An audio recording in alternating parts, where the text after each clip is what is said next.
साथियों, भाजपा ऐसी राष्ट्रीय पार्टी है जिसका बीज बंगाल की मिट्टी में पनपा है।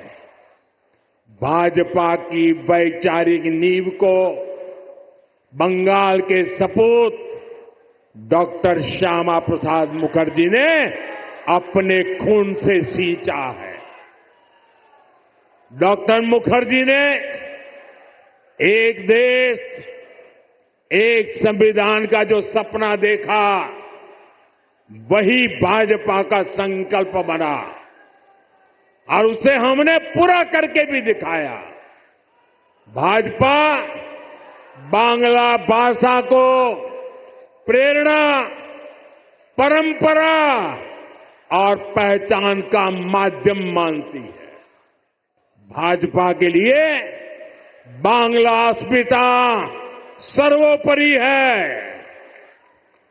देश में जहां भी भाजपा है, वहां बांग्ला का सम्मान है, पश्चिम बंगाल के लोगों का सम्मान है।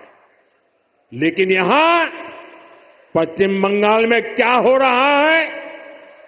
यहां टीएमसी ने अपने स्वार्थ में पश्चिम बंगाल की पहचान को भी दांव पर लगा दिया है। इसके लिए यहां घुसपैठ को बढ़ावा दिया जा रहा है। घुसपैठियों के फर्जी कागज बनाए जा रहे हैं। इसका एक पूरा इकोसिस्टम यहां डेवलप किया गया है। ये पश्चिम बंगाल की देश की सुरक्षा के लिए खतरा है। ये बांग्ला संस्कृति के लिए खतरा है। लेकिन तुष्टीकरण के लिए टीएमसी हर हद पार कर रही है। आज जब देश के सामने टीएमसी की साजिश उजागर हो गई है, तो उसने घुसपैठियों के पक्ष में नई मुहिम शुरू कर दी है। ये देश के संविधान को, संवैधानिक संस्थाओं को भी चुनौती दे रहे हैं। टीएमसी अब उनके समर्थन में खुलकर उतर आई है। लेकिन मैं दुर्गापुर की धरती से साफ साफ कह दूं, जो भारत का नागरिक नहीं है, फिर से सुन लीजिए, जो भारत का नागरिक नहीं है, जो घुसपैठ करके आया है, उसके साथ भारत के संविधान के तहत न्याय सम्मत कार्रवाई होती रहेगी। बंगाल की अस्मिता के खिलाफ होने वाली किसी भी साजिश को बीजेपी कामयाब नहीं होने देगी। ये आपको मोदी की गारंटी है। साथियों, युवाओं की शिक्षा और कौशल के साथ जो कुछ यहां हो रहा है, वो और ज्यादा चिंता बढ़ाने वाला है। प्राइमरी एजुकेशन हो या फिर हायर एजुकेशन, सबको बर्बाद किया जा रहा है। टीएमसी यहां के एजुकेशन सिस्टम पर करप्शन और क्राइम का डबल अटैक कर रही है। ये जो हजारों शिक्षक बेरोजगार हुए हैं, इसका कारण टीएमसी का भ्रष्टाचार है। इससे हजारों परिवार तो, उन पर तो संकट आया ही है। स्कूलों में जो लाखों बच्चे पढ़ रहे हैं, उनका भविष्य भी टीचर्स की कमी के कारण अंधेर में है। हालत ये है कि कोर्ट को भी कहना पड़ा कि ये सिस्टमैटिक फ्रॉड है। टीएमसी ने बंगाल के नौजवानों के वर्तमान और भविष्य दोनों को संकट में डाल दिया है। साथियों, माटी मानुष की बात करने वाली पार्टी की सरकार में बेटियों के साथ जो अन्याय हो रहा है, वो पीड़ा भी देता है और आक्रोश से भर भी देता है।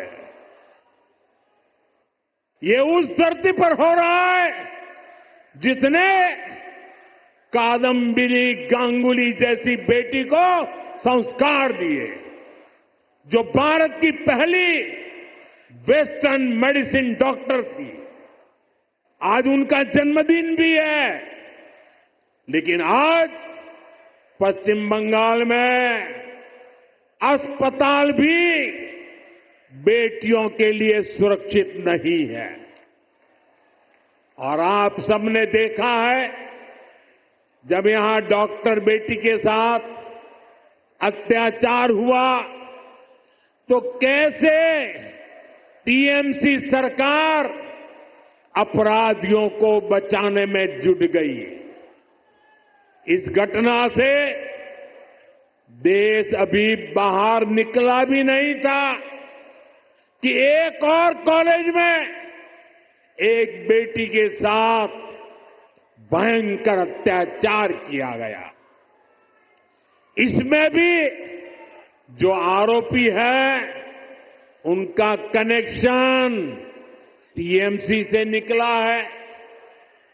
टीएमसी के बड़े नेता, मंत्री आरोपियों के बजाय पीड़ित को ही दोषी ठहराते रहे। ऐसे कई उदाहरण हैं जो टीएमसी की निर्ममता के साक्षी है। हमें मिलकर के बंगाल को इस निर्ममता से मुक्ति दिलानी है। साथियों, हमें दुर्गापुर का, पश्चिम बंगाल का पुराना गौरव वापस लाना है। इसके लिए जरूरी है कि पश्चिम बंगाल में नया निवेश आए, लोग यहां उद्योग लगाने के लिए आगे आए, यहां के नौजवानों की शिक्षा और कौशल पर ज्यादा निवेश हो। लेकिन जब तक यहां टीएमसी की सरकार रहेगी, ये कभी भी नहीं होने देगी। बीते दशकों में जो स्थितियां यहां पैदा की गई हैं, वो बंगाल में निवेश विरोधी है, नौकरी विरोधी है। आप जरा सोचिए, जहां मुर्शिदाबाद जैसे दंगे होते हो, छोटी छोटी बातों पर हिंसा हो जाती हो और पुलिस एक तरफा कार्रवाई करे,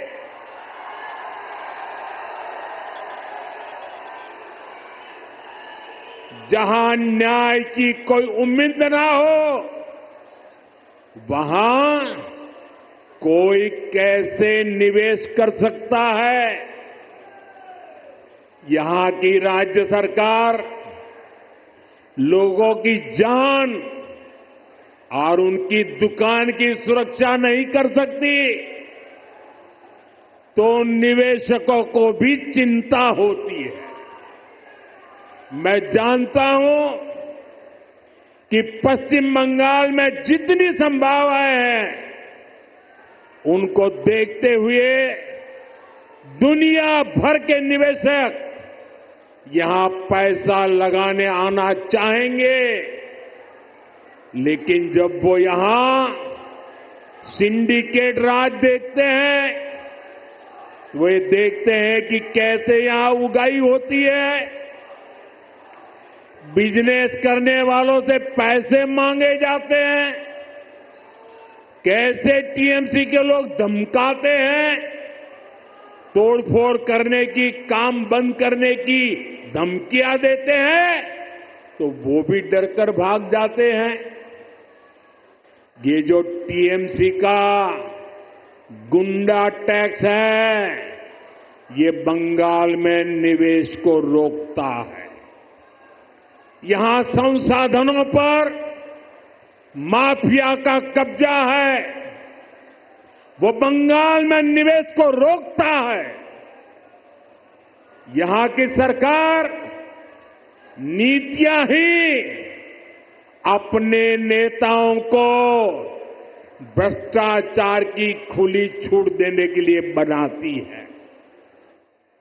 कब कौन सी नीति पलट दी जाए, इसकी भी कोई गारंटी नहीं। यही कारण है कि टीएमसी के राज में सैकड़ों कंपनियां पश्चिम बंगाल छोड़ चुकी है। तभी तो यहां नौजवान को आगे बढ़ने के अवसर नहीं मिल रहे, तभी तो बंगाल का हाल बेहाल हो गया है। इसलिए आज हर कोई कह रहा है, टीएमसी हटाओ, बंगाल बचाओ। टीएमसी हटाओ, टीएमसी के शोराव, बांग्ला के बचाओ।